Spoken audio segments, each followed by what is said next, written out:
बुनियादी सुविधाओं की मार ढो रही साइबर सिटी के ऊपर मुख्यमंत्री मनोहर लाल ने सौगातों की बारिश की। लंबे अरसे के बाद नई सिटी बस सेवा का तोहफा दिया।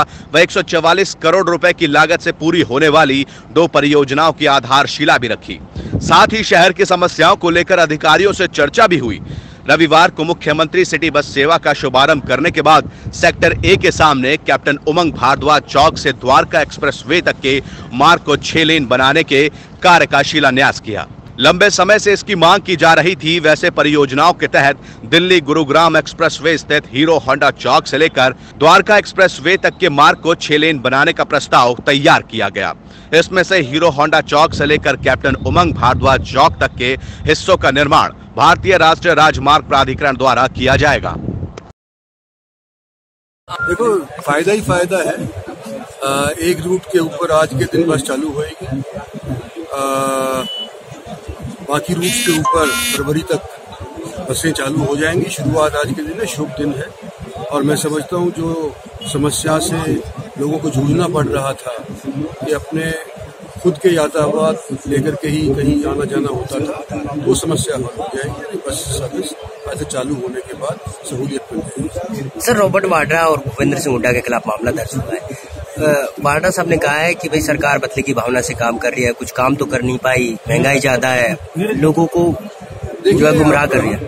ये पहले भी एक केस रजिस्टर हो चुका है मानेसर लैंड स्कैम के नाम से। ये दूसरा हुआ है, लेकिन ये कानून व्यवस्था है, ये हरियाणा सरकार का मसला है। बेहतर ये है कि इस विषय के अंदर आप हरियाणा सरकार से सर, जिसको कहना चाहिए एयर कंडीशन बसें हैं, बहुत सुविधाजनक उनकी यात्रा होगी और शहर के अंदर जो आने जाने का उनको जो सुविधा होगी इससे। देखिए, बरसात के दिनों में स्वाभाविक होता है कि सड़कें रिपेयर मांगती हैं। अब चूँकि अगस्त का महीना समाप्त हुआ है, बरसात का कुछ दिन बाकी हैं। जैसे ही बरसात के दिन समाप्त होंगे, हमने सभी शहरों में ये निर्देश दिए हैं कि जल्दी से जल्दी इन सड़कों की रिपेयर भी होनी चाहिए। और नई सड़कें हैं, जैसे आज भी एक हीरो होंडा चौक से लेकर के और द्वारका एक्सप्रेसवे तक ये जो नया एक हाईवे का जो आज शिलान्यास किया जा रहा है, उस पर बहुत जल्दी काम शुरू हो जाएगा।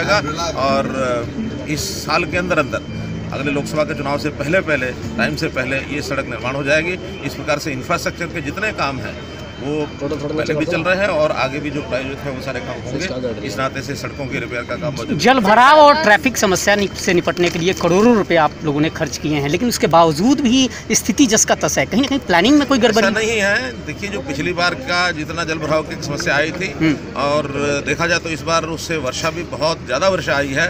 और मैं समझता हूँ कि एक ही दिन के अंदर 130 mm जो वर्षा हुई है, ये गुड़गांव का एक रिकॉर्ड है। और इस रिकॉर्ड वर्षा के लिए शायद वो सिस्टम अभी पर्याप्त नहीं था। उसमें जो कमियां इस बार ध्यान में आई हैं, उन कमियों को दूर करेंगे। ड्रेनेज का जो सिस्टम है और उसको मजबूत करेंगे, क्योंकि अभी सारा काम एक निर्माणाधीन व्यवस्था में चल रहा है। तो इस निर्माणाधीन व्यवस्था में कुछ कठिनाइयाँ आनी स्वाभाविक हैं, लेकिन एक एक कठिनाई को दूर करने के लिए हमारे सारे डिपार्टमेंट्स लगे हुए हैं। बहुत जल्दी इसको पूर्व मुख्यमंत्री भूपेंद्र सिंह हुड्डा और रॉबर्ट वाड्रा के खिलाफ मामला दर्ज हुआ है खिड़कीदौला थाने में। क्या आप इसे मानते हैं कि भ्रष्टाचार के खिलाफ लड़ाई में अहम मील का पत्थर साबित होगा? भ्रष्टाचार से लड़ाई तो हम पहले दिन से लड़ रहे हैं और इस नाते से जो चीज़ें हमारे पास मटेरियल जितने थे वो सारे केसेस जो है कोई सीबीआई में चल रहा है, कोई सुप्रीम कोर्ट में चल रहा है, कोई विजिलेंस में चल रहा है, उनके सबके परिणाम उन एजेंसियों के माध्यम से आएंगे। अभी एक नया जो एक विषय है, बहुत पुराना विषय है वैसे तो, लेकिन एक प्राइवेट व्यक्ति ने उस प्रकार का जो एक साहस करके एक FIR कराई है, उस FIR के माध्यम से जांच होगी और जांच में जो भी पाया जाएगा दोषी, उसके खिलाफ कार्रवाई। ढींगरा आयोग का भी गठन आपने किया था और उस आयोग के गठन की जो रिपोर्ट आई थी उस पर सरकार ने कोई कार्रवाई नहीं की, जबकि यही मामला था। आपको मालूम है कि वो हाई कोर्ट ने उसके ऊपर स्टे लगाया हुआ है और उसके बाद वो सुप्रीम कोर्ट में केस चला गया है।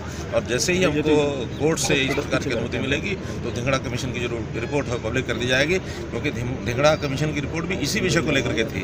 लेकिन जब तक वो कमीशन जो रिपोर्ट है पब्लिश नहीं होती है, तब तक सरकार की ओर से तो हम कुछ नहीं कर सकते थे। लेकिन क्योंकि अब किसी ने इसकी FIR कराई है, इसके ऊपर जो छानबीन होगी, उसकी जो इन्वेस्टिगेशन होगी, उसके हिसाब से कार्रवाई।